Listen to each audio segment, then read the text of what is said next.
Halo semua, kembali bersama saya Mas Ayu. Pada video kedua ini kita akan mempelajari minimum risk bias decision rule atau decision rule yang berbasiskan minimum risk. Action dan loss merupakan konsep yang digunakan pada bias decision rule yang berbasiskan minimum risk. Jadi sebagai contoh, ketika seorang anak ingin menentukan apakah dia akan mengambil suatu course atau tidak berbasiskan klasifikasi dari course tersebut. Misalnya, klasifikasi dari course tersebut bisa good, fair, dan bad. Sedangkan aksinya tick dan not tick sesuai dengan task yang diinginkan. Nah, bisa kita lihat di sini action ditambahkan setelah klasifikasi. Ini untuk memberikan kemungkinan kalau dibutuhkan rejection. Nah, nanti kita akan lihat seperti apa. Jadi tidak hanya bergantung terhadap hasil klasifikasi. Nah, kemudian didefinisikan juga loss function, lambda alpha i, aksi alpha i given kategori WJ. Ini menyatakan cost ketika kita mengambil aksi alpha i untuk kategori yang benar itu adalah WJ. Kita lanjutkan dengan mendefinisikan suatu matriks yang suatu matriks loss yang mengaitkan antara aksi yang dipilih terhadap setiap kelas yang ada. Sebagai contoh, di sini nilai loss adalah 0 untuk aksi tick dan course-nya good, dan nilai loss juga 0 untuk not tick dan kelasnya adalah bad. Nah, untuk yang lainnya tinggal kita definisikan sesuai dengan domainnya. Kemudian kita bisa menghitung expected loss-nya dari action alpha i. Jadi kita bisa bilang risk dari alpha i given x itu adalah total dari loss dari alpha i given wj dikali dengan pwj given x. Ini kemudian dijumlahkan untuk semua kelas. Nah, misalkan sebagai contoh kita sudah punya peluang w given x. Jadi ini adalah posterior probability untuk menentukan kelasnya. Kemudian kita hitung risknya. Risk take given x itu kita dapatkan 13,5 berdasarkan tabel yang di sini juga kita kalikan setiap peluangnya. Kemudian risk dari not take given x itu adalah 7,5. Karena ini menyatakan loss, maka kita pilih yang paling minimum yaitu not take. Jadi bias decision rule yang menggunakan minimum risk itu terdiri atas dua tahap. Yang pertama kita hitung setiap expected loss dari alpha i given x. Kemudian setelah kita hitung semua kita pilih action alpha i dengan minimum risk alpha i given x.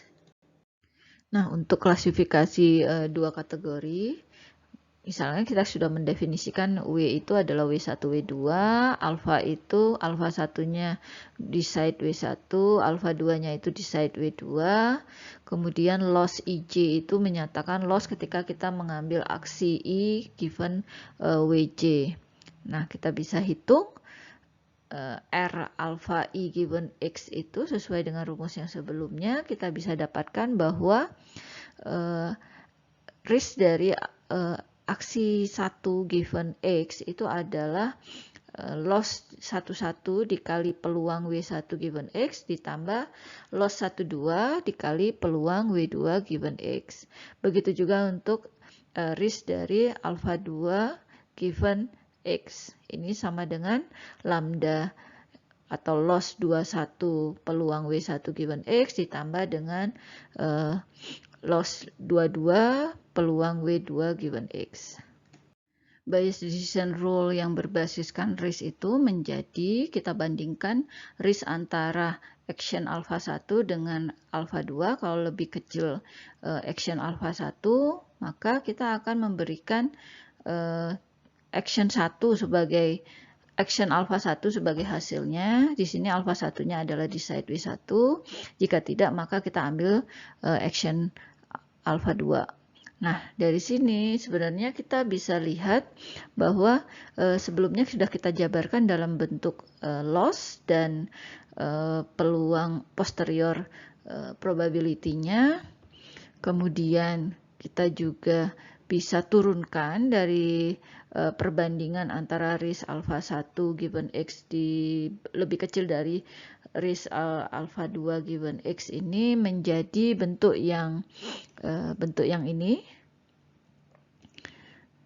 bentuk yang paling bawah, sehingga aturannya bisa kita ganti menjadi lambda 21 dikurang lambda 11 ini menyatakan loss, kesalahan loss dari 21 dikurang loss 11 dikalikan dengan peluang X given W1 ini menyatakan conditional probability density-nya dikalikan dengan PW1 itu lebih besar daripada loss 12 dikurang loss 22 dikalikan dengan PX given W2 dikali PW2, maka kita akan mengambil action 1 di sini dibalik, kalau tadinya lebih kecil menjadi lebih besar, jika tidak maka kita ambil aksi yang kedua.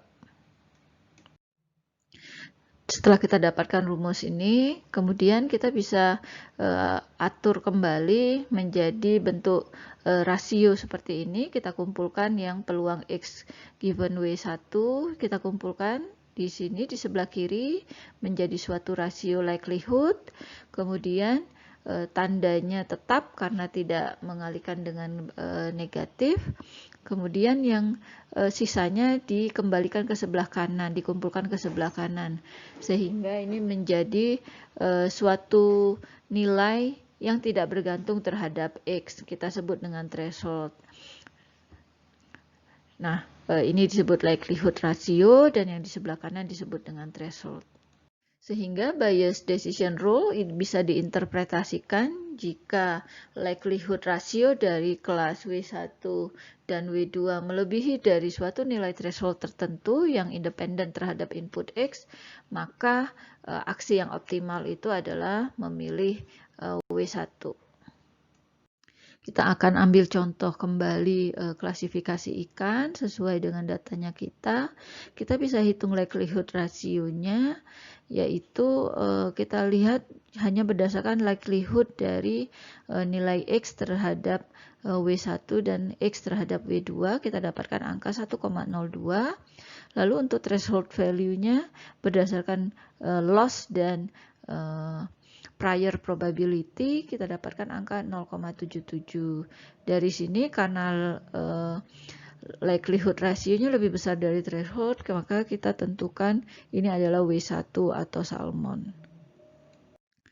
Ada satu special case untuk minimum risk decision rule ini, yaitu disebut dengan maximum likelihood decision rule, yaitu ketika kasusnya loss function-nya cuma memiliki nilai 0 dan 1 dan jumlah action itu sama dengan jumlah kelas. Jadi untuk kasus ini lambda 22 dan lambda 11 ini bernilai 0, lambda 12 dan lambda 21 ini bernilai 1. Kemudian artinya di sini rasionya adalah 1. Kemudian prior probability kedua kelasnya adalah sama, sehingga PW2 dibagi dengan PW1 ini adalah 1. Sehingga threshold value-nya adalah 1. Nah, inilah yang disebut dengan maximum likelihood decision rule karena hanya bergantung terhadap likelihood ratio yang ada di sebelah kiri ini. Sebagai penutup, kita sudah mempelajari minimum risk bias decision rule yang menghitung setiap risk dari suatu aksi ketika diberikan suatu data, kemudian menentukan aksi yang meminimumkan risk. Lalu untuk special case kita juga sudah melihat apa itu maximum likelihood decision rule. Pada video berikutnya kita akan lanjutkan mempelajari classifier dan discriminant function.